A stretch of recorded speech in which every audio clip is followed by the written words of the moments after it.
కింద చూసారా రుచికరమైన కరివేపాకు చికెన్ అయితే కరివేపాకు చికెన్ రుచి మాత్రం మామూలు చికెన్కి ఏరు చికెన్కి ఉందండి. అబ్బా ఏం టేస్ట్ ఉందండి.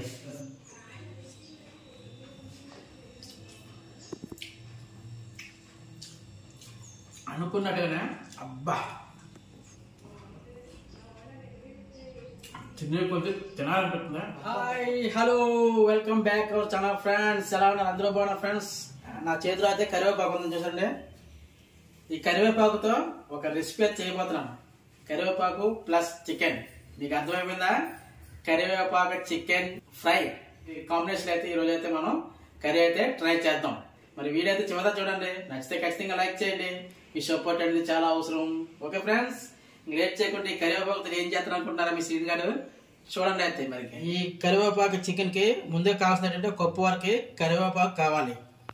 అలాగే ఉల్లిపాయ, టమాటా, పచ్చిమిర్చి, ఎండుమిర్చి, వెల్లుల్లిపాయలు, మిరియాలు, యాలకులు, చెక్క, లవంగాలు, ధనియాలు, జీలకర్ర.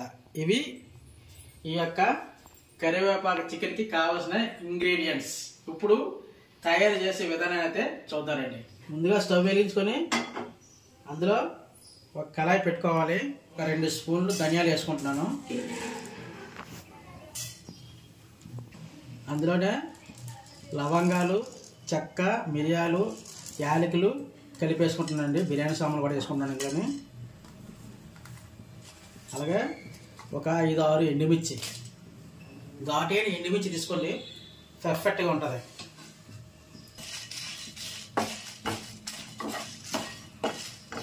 జీలకర్ర వేసుకుంటున్నాను.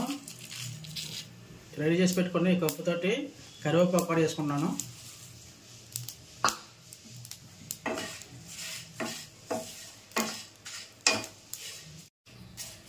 కరివేపాకు రెప్పలైతే బాగా ఫ్రై అయ్యాయి కదండి.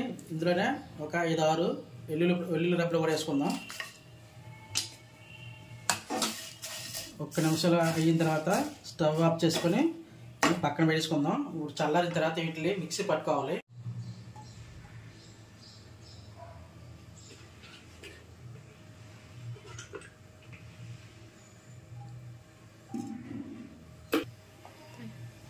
ఉల్లిపాయ వేసుకుందాం.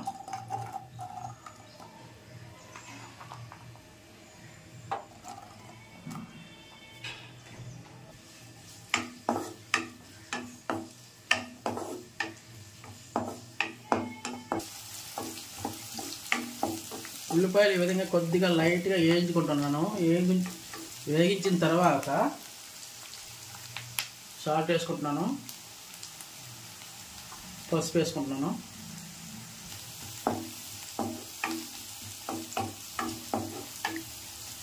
ఒక స్పూన్ వరకు అల్లం వెల్లుల్లి పేస్ట్,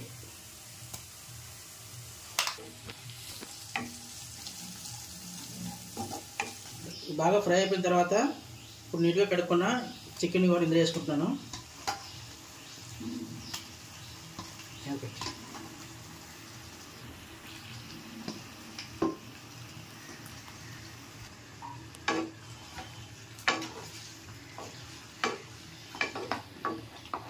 ఇందులో ఇప్పుడే సాల్ట్ వేసుకోవాలి. ఇది టమాటాలు, 4 పచ్చిమిర్చి,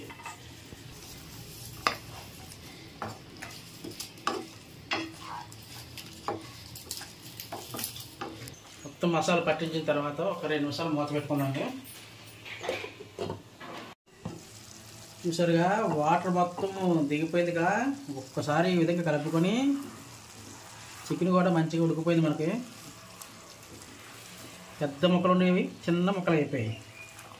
ఈ విధంగా ఉడికించిన తర్వాత ఇందులోకి చిటికెడు పసుపు మళ్ళీ వేసుకుంటున్నాను. అది కారం,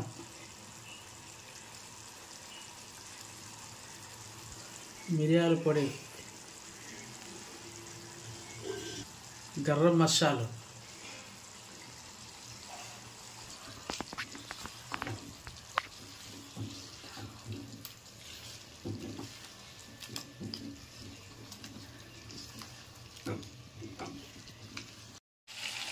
మరో 2 నిమిషాలు మూత పెట్టుకుందాం.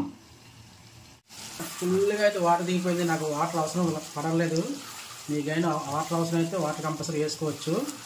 ఈ విధంగా ఒకసారి మూత తీసుకొని కలుపుకున్న తర్వాత ఇప్పుడు ఇందులోకి ఇందాక కరివేపాకు మసాలా తయారు చేసుకున్నాం కదండి. ఇప్పుడు ఇది ప్రస్తుతానికి అయితే ఒక 2 స్పూన్లు వేసుకుందాం.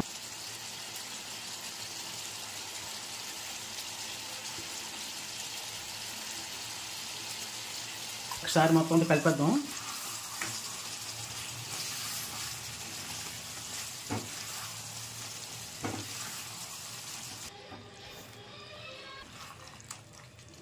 మళ్ళీ ఇంకొక 2 నిమిషాలు, మళ్ళీ 2 నిమిషాల తర్వాత ఇప్పుడు ఇంకొక స్పూను మన కరివేపాకు మసాలా ఇందులో వేసుకుందాం.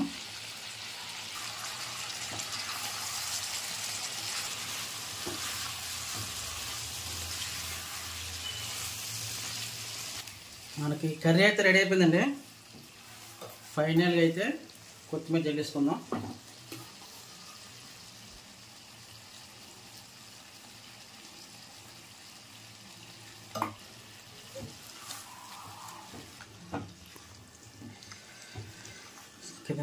చూసారా, రుచికరమైన కరివేపాకు చికెన్ అయితే మనకి రెడీ అయిపోయిందండి. గుమ్మగుమ్మలు ఆడుతుంది ఇప్పటికి, అప్పుడే గుమ్మగుమ్మలు ఆడేస్తుంది. తింటుంటే నూరు రూపాయలా ఉంది. అబ్బబ్బబ్బబ్బబ్బా, ఓ సూపర్ టేస్టీ అనమాట. ఆహాహాహా.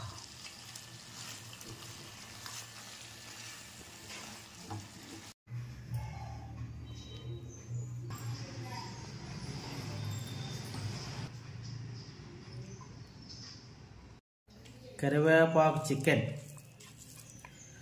అంతకుముందు ఎప్పుడో చాలా పెట్టిన కొత్తలో స్టార్టింగ్లో ట్రై చేశానండి. మళ్ళీ ఇప్పుడైతే కరివేపాకు చికెన్ ఉన్నాను. ఇది ఫస్ట్ ఒక ముక్క తిన్నానండి, కానీ అద్భుతంగా ఉందండి. రుచి మాత్రం మామూలు చికెన్కి ఈ చికెన్కి ఉందండి. అబ్బా, ఏం టేస్ట్ ఉందండి. అందుకనే కరివేపాకు చికెన్ అంటే అంత టేస్టీ. అలాగే కరివేపాకు మన ఆరోగ్యానికి కూడా చాలా మంచిది, కళ్ళకు మంచిది కదండి. కనీసం వారానికి ఒక్కసారి తిన్నా అదృష్టమైంది.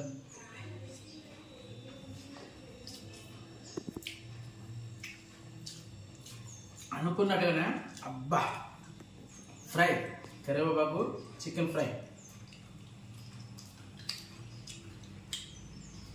పర్ఫెక్ట్ ఉంది. అబ్బా, చాలా టేస్ట్గా ఉందండి.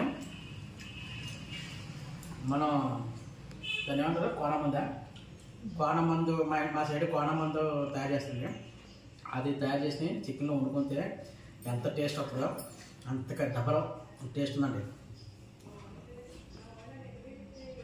చిన్న కొద్ది తినాలనిపిస్తుంది. అబ్బా, ఏం పీసులు, 10 పీసులు. సండే వచ్చిందా తినాలి, ఇప్పుడు మిస్ అవ్వకూడదని. ఇది ఫ్రెండ్స్, ఈరోజు సండేకి మా ఇంట్లో కరివేపాకు చికెన్ అలాగే మటన్ కర్రీ స్పెషల్ అన్నమాట. ఈ వీడియో నచ్చితే ఖచ్చితంగా లైక్ చేయండి, సపోర్ట్